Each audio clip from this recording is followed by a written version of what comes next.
Educación al Día, espacio alternativo y pluralista del equipo sindical de educadores demócratas de Antioquia.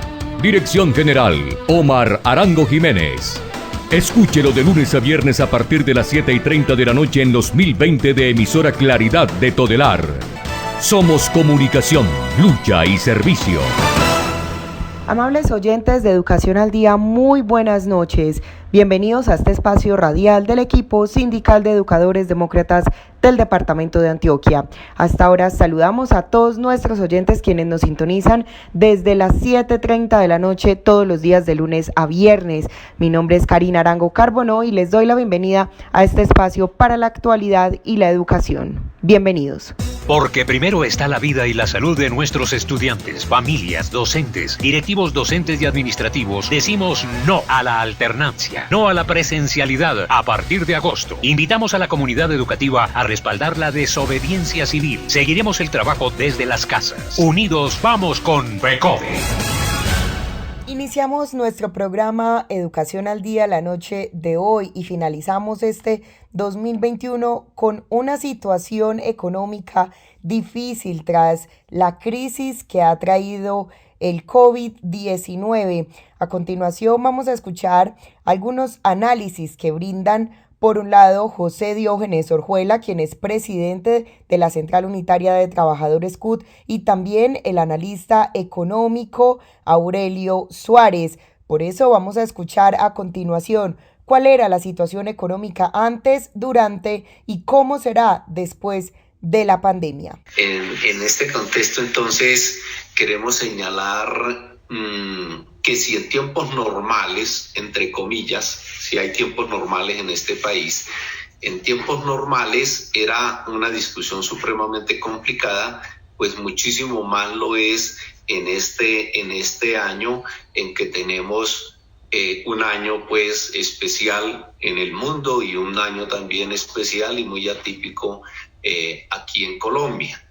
Está cruzado por una crisis que ya venía avanzando, un país que venía con crecimientos también supremamente complicados, aunque se enorgullecían nuestros gobernantes de crecer al 3%, lo cual es una cifra de todas maneras ridícula, con un desempleo creciente, ¿sí? Todo esto se agrava con la pandemia, con los efectos del COVID-19, los efectos del confinamiento que es correcto ante un virus cuyo vector único es el ser humano, y pues el aislamiento es una de las medidas fundamentales para evitar su propagación masiva. Esta situación crea un colapso obviamente muy duro, un golpe muy duro a la economía. Está calculado que la economía va a caer, el crecimiento va a caer entre un 6 y un 9%, y entonces pues eso agudiza la discusión. Yo he podido identificar arbitrariamente como tres, agrupar las posiciones como en tres grupos. Una, lo que estamos defendiendo, el Comando Nacional Unitario de las centrales CTC, CGT, CUT y de las organizaciones de pensionados, la Confederación Democrática de Pensionados, CDP, y la Confederación de Pensionados de Colombia, CPC. ¿Qué es lo que nosotros estamos planteando? Nosotros estamos planteando en términos de estar ligado a la reactivación pues, de la economía, a resolver el tema del empleo, y sobre la base de la intervención con recursos de capital del Estado. Son los 4 puntos que nosotros estamos defendiendo. Primero, que es salario mínimo básico de 1 millón de pesos y 120.000 pesos de subsidio de transporte, que redondeado puede significar un incremento en general del 14%. Segundo tema es que ese es el subsidio total, ojalá, de la nómina de las micro, pequeñas y medianas empresas, para resolver 3 asuntos que creemos que hay que resolver: reactivar esas micro, pequeñas y medianas empresas, que son las que dan más del 80% del empleo, recuperar muy buena parte de esos empleos perdidos, y al mismo tiempo, al recuperar esos empleos, tener una masa más de trabajadores con dinero en el bolsillo para también para la reactivación. Y como tercera medida planteamos la renta básica. Es un debate que ya lleva meses. Nosotros lo planteamos. Inicialmente no tenía ese nombre desde la central y desde el mismo mes de marzo, una renta básica de un salario mínimo para la población que está sin ingresos, para toda esta informalidad que se quedó sin ingresos o que no tiene empleo. Y el cuarto punto es un punto de honrando acuerdos ya firmados con el gobierno, como es la formalización de 400.000 empleos públicos y también reivindicando una población supremamente golpeada en esta crisis, que son los trabajadores de la salud, que también se requieren recursos, formalización laboral, navegan en una serie de formas de contratación absolutamente abusivas, indignas, y además con un cúmulo de deudas con estos trabajadores. Esa es la posición, digamos, que el movimiento sindical estamos defendiendo. En el otro grupo yo localizo, casi siempre han estado juntos, ha sido la característica muy común en todas estas negociaciones, el grupo que lo está constituyendo el gobierno y el consejo gremial, o sea, los gremios económicos, en donde está la ANDI, está COPI, está Asobancaria, entre otros, FENALCO, entre otros. Ese es el gremio más extraño del mundo, que existe en el mundo, porque es el único que está pidiendo que para ellos vender más la gente gane menos. Eso es totalmente inexplicable. Y ellos están defendiendo una teoría también en medio de una avivatada, porque si bien todos coincidieron que no podía haber ortodoxia en el manejo de la economía en esta crisis, para esto sí están manejando la fórmula ortodoxa de qué es lo que dice la ley, que simplemente que es la inflación y la productividad. Además se dieron mañas para que el DANE diera una sigue en un modo. El DANE le quitó la medición de la productividad, planeación nacional, la tiene desde el año pasado, adoptó una fórmula de productividad que por lo menos entre un buen número de especialistas en la materia, pues no es correcta, y nosotros de todas maneras tampoco la aceptamos.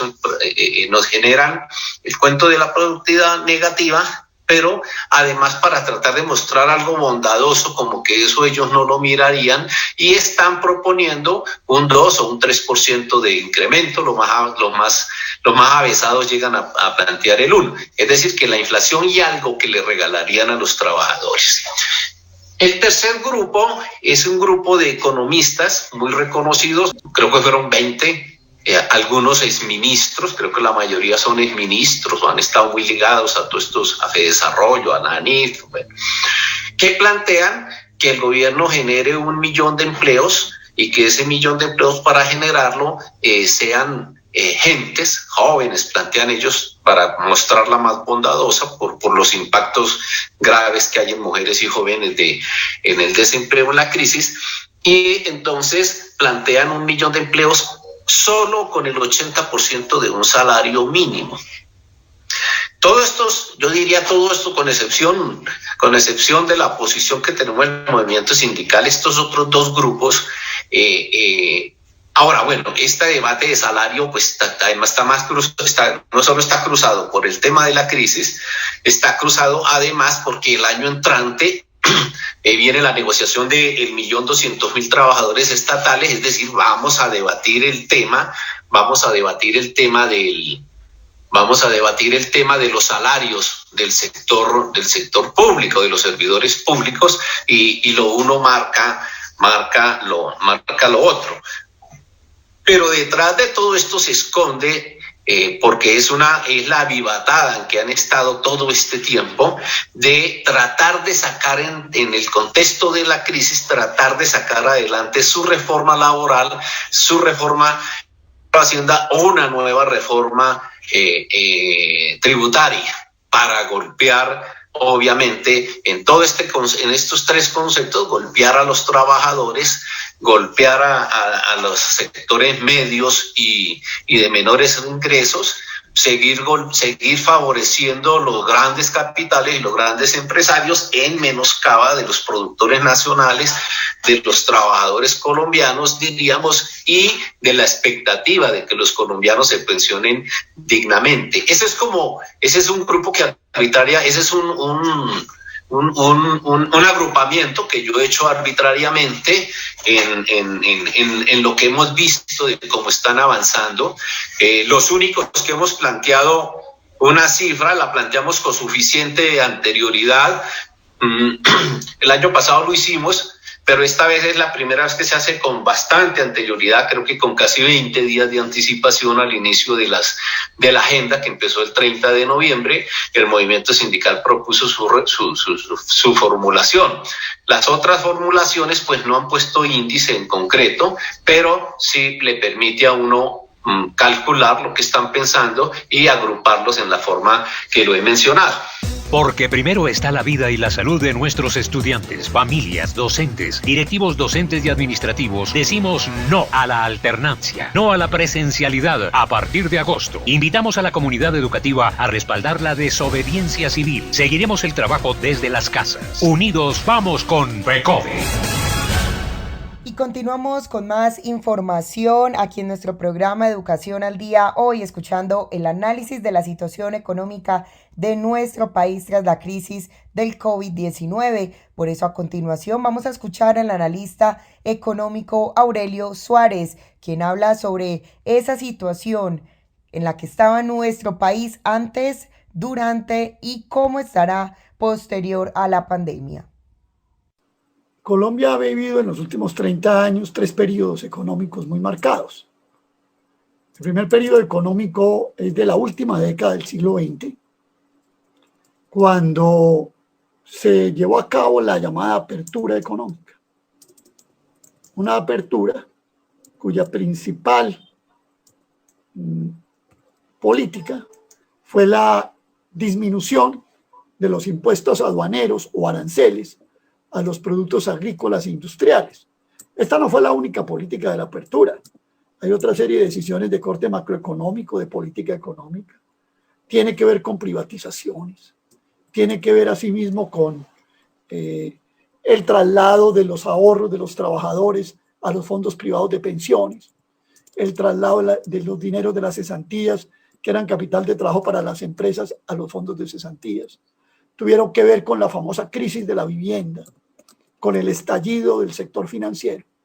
Y en la primera, de esa última década, termina siendo una especie de primer aviso del desastre que a la economía nacional le vendría en los próximos años, como resultado de la implantación de las políticas económicas neoliberales.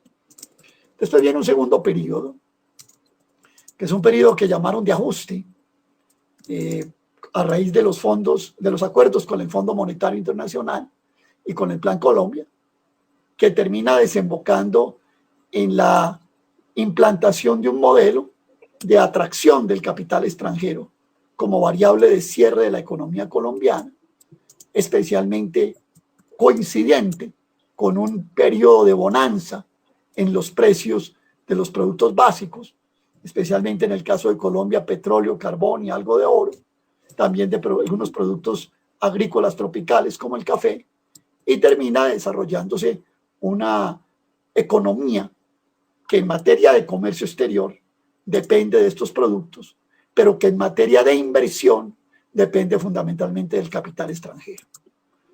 No solamente en forma de inversión extranjera directa, como muchos creen, sino además, y de la forma más importante, como un resultado de un altísimo endeudamiento de la Hacienda Nacional para tratar de paliar, para tratar de conjurar los déficits enormes de la economía colombiana en el sector externo, porque este periodo es un periodo que tiene una característica, y es que a pesar de que llovieron los dólares por petróleo y por carbón, a pesar de que el país exportó a buenos precios esos productos, al final sus cuentas externas terminaron siendo negativas, porque en el comercio internacional empezamos a tener balanzas negativas y porque las utilidades que iban remitiendo los capitales extranjeros invertidos tenían que remitirse al exterior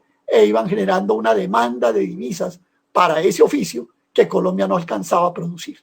Se produce entonces una situación que es conocida en la teoría económica como de déficit gemelos, un déficit en las cuentas externas y un déficit fiscal del país, o sea, en las cuentas del gobierno, que está causado principalmente por el endeudamiento de la Hacienda Nacional para financiar esa política económica, o lo que llaman algunos ese modelo económico, y que yo denominé de capital extranjero. Lo más grave sigue después del año 2014, cuando cae el precio del petróleo y el precio del carbón, cuando se acaba ese ciclo de expansión del capital y de altos precios de los productos básicos, y el país comienza a ver una destorcida de su economía. Por decirle de alguna manera, entre los años 2002 y 2014, la economía colombiana creció a un promedio del 4%, y del año 2015 hacia acá, la economía colombiana, sin contar el resultado desastroso que va a traer el 2020, la economía colombiana ha crecido apenas por debajo del 3%. O sea que veníamos de una destorcida de la economía en los últimos 5 años, porque estos análisis hay que hacerlos con perspectiva, hay que hacerlos en el tiempo y mirando cómo va evolucionando la estructura económica del país. ¿Qué hizo Colombia en estos últimos 5 años? Trató de reemplazar los dólares que venían ingresando por petróleo, por minería, mediante otro tipo de inversiones, entre otras valiéndose de los tratados de libre comercio que habían empezado a regir desde el año 2012. Entonces, al final de cuentas, ¿qué terminó configurándose? ¿Con qué economía nos encontramos antes de la pandemia? Con una economía que está en una situación vulnerable, dependiendo altamente del capital extranjero, en las distintas formas: inversión extranjera directa, en inversión de acciones, de forma de fusiones, de adquisiciones, o también de deuda, tanto deuda privada y pública externa, como deuda interna, que en buena parte, una buena parte de ella la tienen también fondos de capital extranjero que han traído esos dólares, lo han vuelto pesos y han comprado títulos del tesoro. Es una economía dependiente del capital extranjero, vulnerable y en declive. Tanto que en el año 2019, cuando se cierra ese año 2019, que se anuncia con bombos y platillos que hubo un repunte del crecimiento del 3,3%, lo que sucede es una configuración donde los sectores que logran, digamos, ser principales participantes o contribuyentes de ese resultado son el sector financiero, el sector del comercio y el sector de las importaciones. Es decir, que cuando cerró el año 2019, después de todos estos hechos que rápidamente he tratado de narrar, la economía colombiana estaba fundamentada en esos 3 sectores: en el sector financiero, en el sector del comercio y en el sector de las importaciones. O sea, que lo que se había configurado es una economía dependiente del crédito para adquirir fundamentalmente bienes importados. Y en esas condiciones nos coge la pandemia. No sin antes decirle lo siguiente: esto que estoy diciendo es tan cierto que desde el año 2015 el desempleo empezó a subir en el país y llegó a niveles del 8,5%, a subir antes de la pandemia, en febrero del año 2020, a 12,2%. Es decir, que si hoy se habla de un desempleo del 14,6%, 12,2% hay que atribuirlo a lo que ya estaba antes de la pandemia. Ese era el estado del país cuando llega la pandemia. Y las economías son como los cuerpos humanos. Y cuando vienen las crisis, los afectan acorde con las defensas que tengan. Una economía como la que he tratado yo de describir, era obvio que tenía muy pocas defensas, era obvio que era muy vulnerable, y por lo tanto la pandemia le produce efectos absolutamente desastrosos. Y en el marco de la negociación del salario mínimo para el año 2021, el analista económico Aurelio Suárez asegura que quien tiene en sus manos el futuro económico del país es el gobierno, y son ellos quienes pueden ayudar efectivamente a una eventual reanudación y reactivación de la economía. Quien tiene la posibilidad de evitar un colapso mayor de las economías es el Estado. Recordemos una cosa: hasta la crisis de 1929, las concepciones clásicas de la economía decían que el Estado no tenía por qué participar en la actividad económica. Después de la crisis del 29, el Estado no solamente tiene que asumir actividad económica, sino que coge la orientación de las economías a través de lo que se conoce como la política económica, que tiene, como todos sabemos, tres componentes: la política monetaria, la política fiscal y la política cambiaria. Y en ese sentido, cuando vienen las crisis, que en el fondo se podría resumir en que hay una interrupción entre los circuitos de compra y venta y los circuitos de circulación del dinero, es una forma de definir una crisis. Los gobiernos lo que hacen es hacer gasto público, recurrir a todas formas de financiamiento para volver a conectar esos circuitos de compra y venta. ¿Cómo? Por un lado, apoyando a las empresas desde el punto de vista de la oferta, y por el otro lado, irrigando gasto público entre la población para restablecer los circuitos de demanda y para reactivar los circuitos de circulación del dinero. ¿Qué tanto se hizo en Colombia? Mire, hace 2 días, tal vez el instituto que más estudia los mercados emergentes en el mundo, el Instituto Internacional de Finanzas, produjo un informe, como le gusta al doctor Carrasquilla, un informe que compara a Colombia con las demás economías emergentes, con Europa. Nosotros somos de la clase media mundial. Entonces, ese Instituto Internacional de Finanzas agrupó países con las características de Colombia y calculó lo que llaman ellos la deuda gubernamental para fomentar la economía. El resultado es el siguiente: en proporción al Producto Interno Bruto de cada país. Sudáfrica, por ejemplo, gastó el 12% del Producto Interno Bruto. Indonesia gastó el 6% del Producto Interno Bruto. Hungría gastó el 4,5% del Producto Interno Bruto. Y Colombia apenas algo más del 2% del Producto Interno Bruto.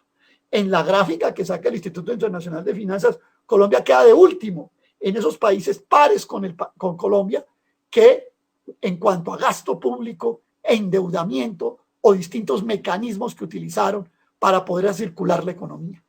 Luego, y tal vez es una parte del análisis que yo sé que por el afán seguramente Diógenes y tal vez algunas personas no lo han dicho, pero vale la pena mencionar. En parte lo primero que hay que decir es en la mesa de concertación es que la crisis económica obedece a esta actitud del gobierno de Colombia. Si el gobierno colombiano hubiera hecho un gasto público eficaz, hubiera entregado dinero para realmente reactivar la economía, sustentando la nómina, dando salarios, etcétera, etcétera, apoyando a las empresas de verdad, hombre, no tendríamos una situación de negociación de un salario mínimo con una economía que tiene una perspectiva de quedar en el menos 0,8%. El principal responsable de la crisis no son los trabajadores. El principal responsable de la crisis son 2 cosas. Por un lado, la estructura económica que he descrito, pero por el otro lado, la política monetaria del gobierno durante la crisis. Todos los economistas de todas las corrientes, yo recuerdo que gente como Juan Carlos Echeverry, que es de ingrata recordación hasta para el magisterio colombiano, dijo, no, hay que ser keynesianos al menos una vez cada 80 años, hay que gastar plata. La directora del Fondo Monetario Internacional, Kristalina Georgieva, dijo, gasten plata, pero guarden los recibos. Y hace poco el Fondo Monetario dijo, si van a pagar las deudas, que la paguen los grupos económicos de personas con mayores ingresos y las empresas más exitosas. Sobre eso de reformas tributarias podríamos hablar más adelante. Pero digámoslo de esta manera, a la situación de crisis que se traía y el agravante de la pandemia, no hubo una respuesta adecuada por el gobierno en materia monetaria y en materia fiscal. El gobierno solamente se preocupó por entregarle liquidez al sistema financiero, preservar al sistema financiero, más o menos la cartera bruta del país en términos de los hogares, la cartera comercial, la cartera hipotecaria, el microcrédito, podía estar sumando del orden de los 500 billones de pesos cuando empezó la crisis, y yo creo que no se han logrado refinanciar ni el 40% de esas deudas. Aquí falta algo que puede ser muy grave.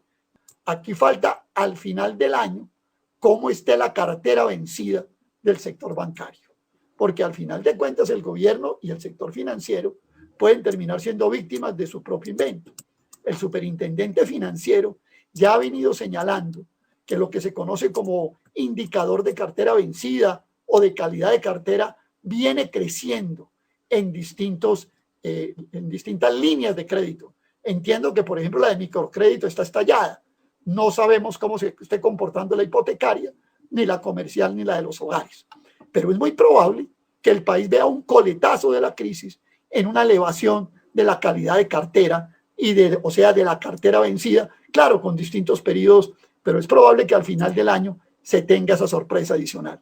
Y los responsables de eso no son los trabajadores, los responsables de eso es el gobierno y la política económica, especialmente monetaria, que el gobierno y fiscal, que el gobierno de Duque y Carrasquilla le implantaron al país.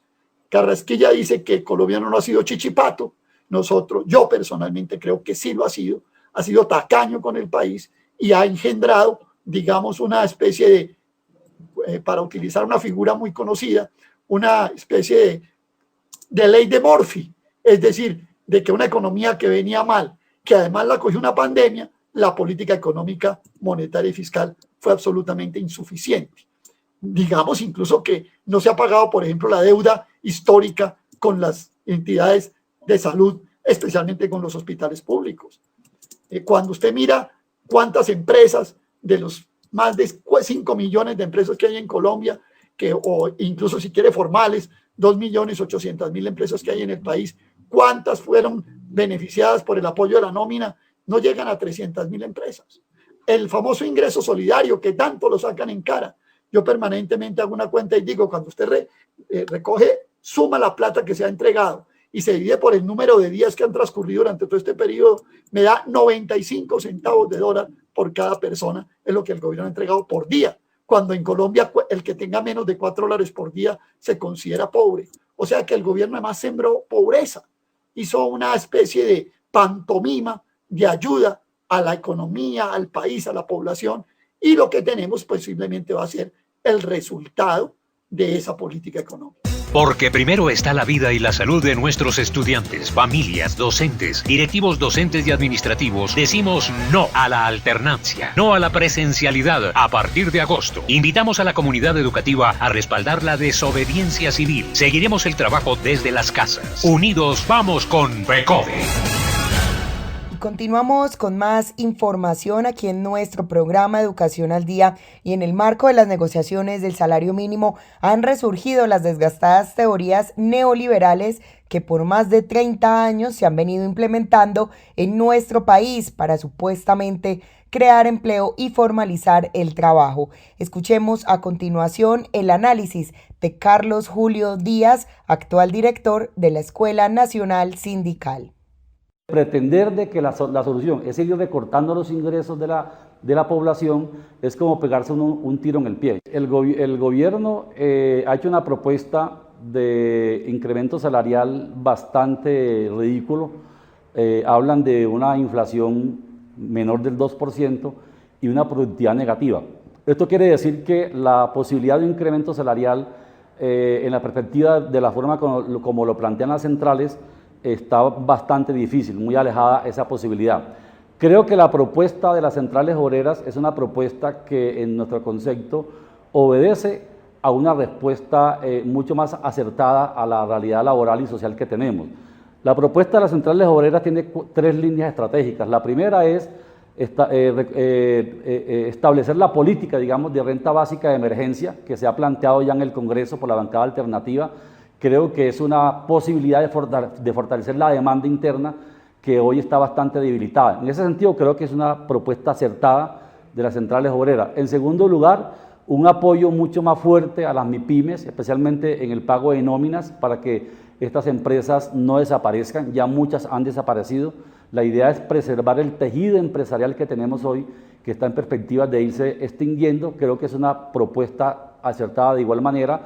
Incremento del mínimo de un 14% para que este llegue a 1 millón de pesos y 120.000 pesos en auxilio de transporte, y derogatoria del decreto 1174, que prácticamente, si ese decreto entra en vigencia el otro año, hace ineficaz la negociación de un salario mínimo. No tiene sentido que se acuerde un mínimo cuando un empresario, si no está de acuerdo, le dice al trabajador, venga mañana, le pago la mitad del mínimo, y burla un acuerdo salarial a nivel macro, porque lo pueden burlar, porque hay una ley que lo permite. Entonces yo creo que es una propuesta integral.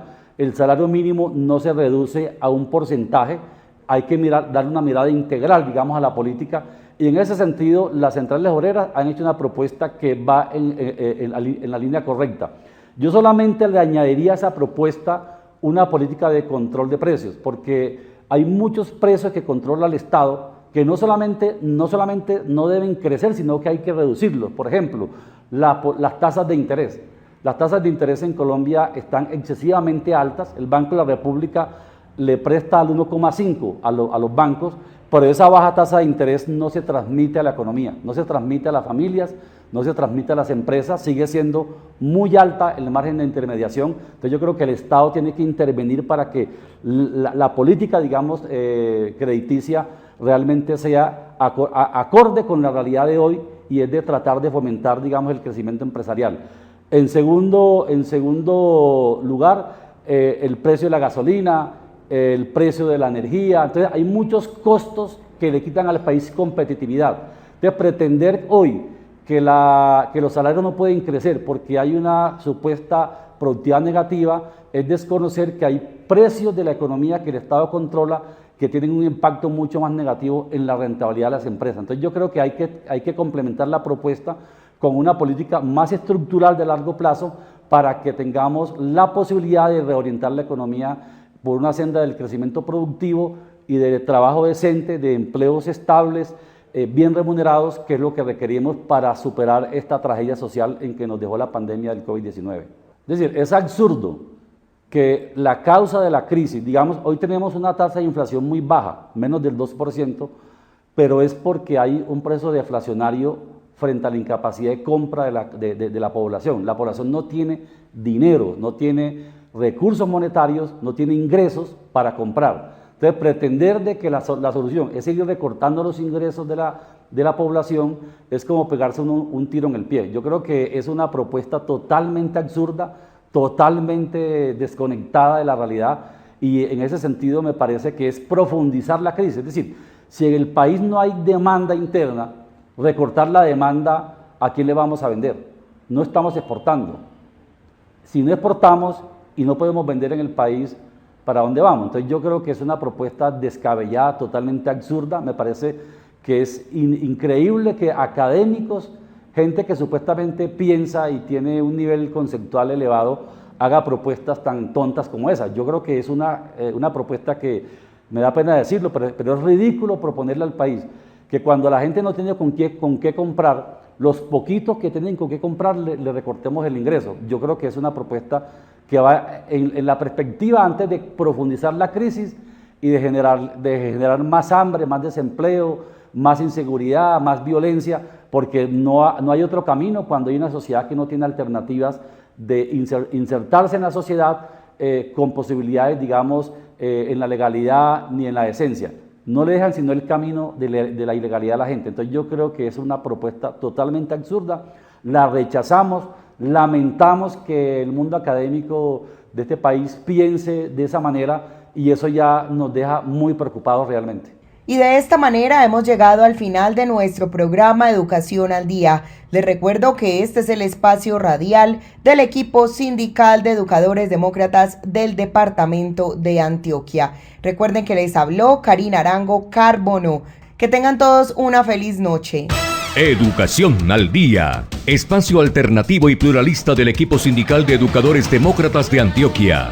Dirección General, Omar Arango Jiménez. Escúchelo de lunes a viernes a partir de las 7:30 de la noche en los 1020 de emisora Claridad de Todelar.